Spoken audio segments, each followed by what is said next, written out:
Dhaka stock এক্সচেঞ্জের share বিশ্লেষণ নিয়ে আমাদের আজকের এই বিশেষ আলোচনায় সবাইকে স্বাগতম।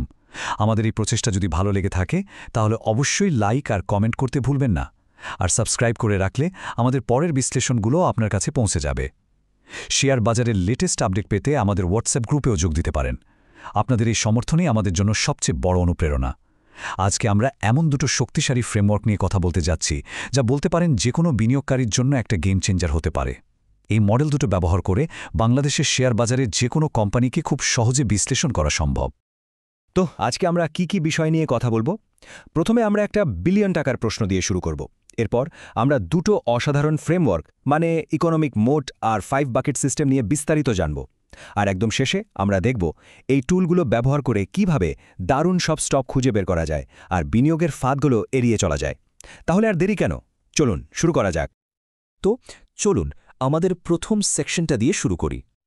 কখনো কি ভেবে দেখেছেন গ্রামীণ ফোন বা স্কোয়ার ফার্মার মতো কোম্পানিগুলো কিভাবে বছরের পর বছর এমনকি কয়েক দশক ধরে মার্কেট লিড করে, অথচ একই সময়ে আরও কত শত কোম্পানি হারিয়ে যায়?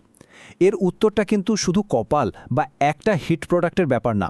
এর পেছনে আছে একটা গভীর, একটা স্ট্রাকচারাল অ্যাডভান্টেজ, একটা অদৃশ্য বর্মের মতো যা ওদেরকে প্রতিযোগীদের থেকে সবসময় বাঁচিয়ে রাখে। আর এই বর্মটাকেই ওয়ারেন বাফেটের ভাষায় বলা হয় ইকোনমিক মোড। তো কি এই জিনিসটা, চলুন একটু ভেঙে দেখি। সহজ করে বললে একটা ইকোনমিক মোড হলো একটা টেকসই প্রতিযোগিতামূলক সুবিধা, মানে এমন একটা পাওয়ার যা একটা কোম্পানিকে অনেক লম্বা সময় ধরে তার মূলধনের ওপর দারুণ রিটার্ন এনে দেয়। ব্যাপারটা অনেকটা পুরান দিনের দুর্গের মতো, যার চারপাশে থাকত বিশাল এক পরিখা বা মোট। এই মোট যতটা চড়া হতো, শত্রুপক্ষের জন্য দুর্গ আক্রমণ করা ততটাই কঠিন হয়ে পড়ত।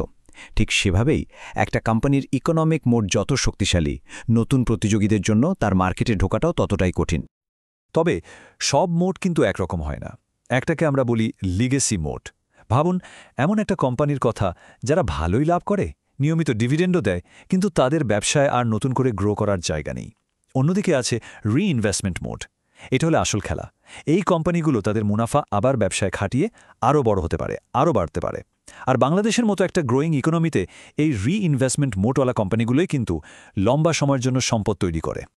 তো কথায় তো অনেক কিছুই বলা যায়, কিন্তু বাস্তবে আমাদের ঢাকা স্টক এক্সচেঞ্জে এই মোডগুলো দেখতে কেমন? চলুন কয়েকটা সত্যিকারের উদাহরণ দেখা যাক। যেমন ধরুন স্কোয়ার ফার্মা। বছরের পর বছর ধরে ডাক্তার আর রোগীদের কাছে তারা যে বিশ্বাস অর্জন করেছে, সেটাই তাদের ব্র্যান্ড পাওয়ার মোড। নতুন কোনো কোম্পানির পক্ষে রাতারাতি বিশ্বাস তৈরি করা প্রায় অসম্ভব। এরপর আসি সুইচিং কস্টে। একবার ভাবুন, একটা বড় কোম্পানি তাদের পুরো স্যালারি সিস্টেম, লোন সবকিছু একটা ব্যাংকের সাথে যুক্ত করে ফেলেছে। এখন তাদের জন্য অন্য ব্যাংকে যাওয়াটা কি পরিমাণ ঝামেলার আর খরচের ব্যাপার। এই ঝামেলাটাই হলো ব্যাংকগুলোর জন্য একটা দারুণ মোড। নেটওয়ার্ক এফেক্টের সবচেয়ে ভালো উদাহরণ হল বিকাশ। যত বেশি মানুষ বিকাশ ব্যবহার করে, এর ভ্যালু সবার জন্য তত বাড়তে থাকে। দোকানদার, ব্যবহারকারী সবাই একটা নেটওয়ার্কে বাঁধা। এতে লিডার আরও শক্তিশালী হতে থাকে। তারপর আছে ইকোনমি অফ স্কেল। বেক্সিমকো টেক্সটাইলসের কথাই ধরুন।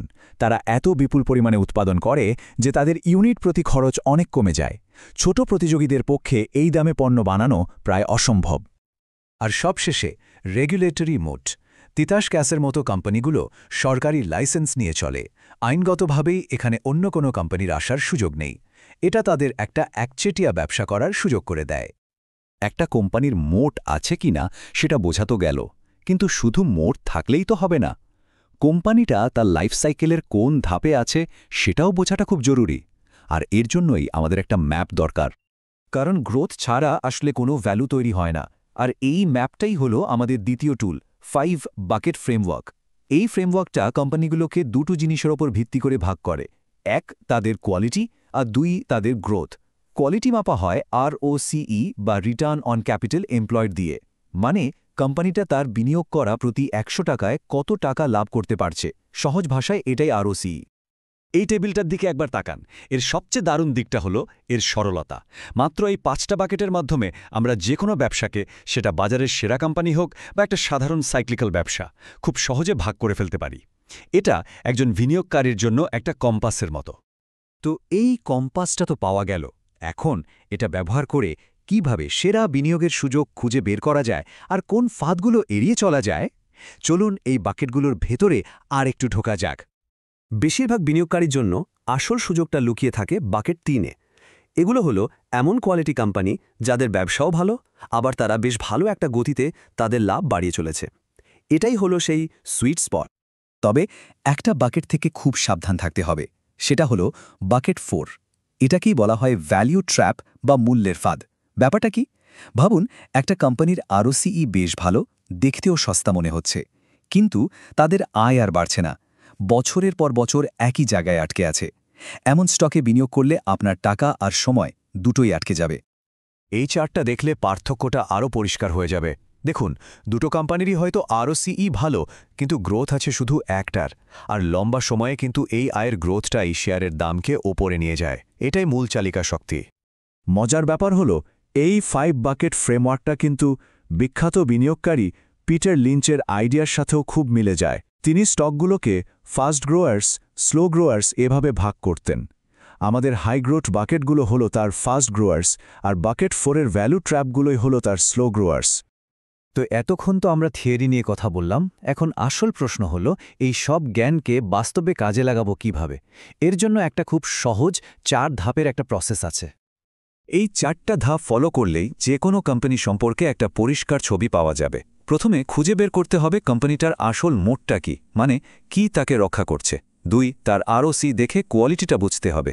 3, তার ভবিষ্যতের আয়ের গ্রোথটা কতটা বাস্তবসম্মত সেটা বিশ্লেষণ করতে হবে। আর সবশেষে এই সব তথ্যের ভিত্তিতে কোম্পানিটাকে 5টা বাকেটের একটার মধ্যে ফেলতে হবে। দেখুন, এই প্রসেসটা কিন্তু বিনিয়োগের সিদ্ধান্ত নেওয়াকে অনেক সহজ করে দেয়।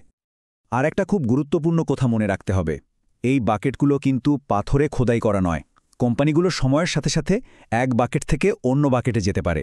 ধরুন, বাকেট 4-এর একটা কোম্পানি নতুন কোনো বড় প্রজেক্ট হাতে নিল, বা ম্যানেজমেন্টে ভালো কোনো পরিবর্তন আসলো, তখন সে কিন্তু লাফ দিয়ে বাকেট 3-তে চলে যেতে পারে। আর যারা এই পরিবর্তনটা অন্যদের আগে ধরতে পারে, তাদের জন্য কিন্তু অসাধারণ রিটার্নের সুযোগ তৈরি হয়। তো এখন প্রশ্ন হলো, নিজের পোর্টফোলিওর সেরা স্টকটা এই 5টি বাকেটের কোনটাতে পড়ে? একবার ভেবে দেখুন।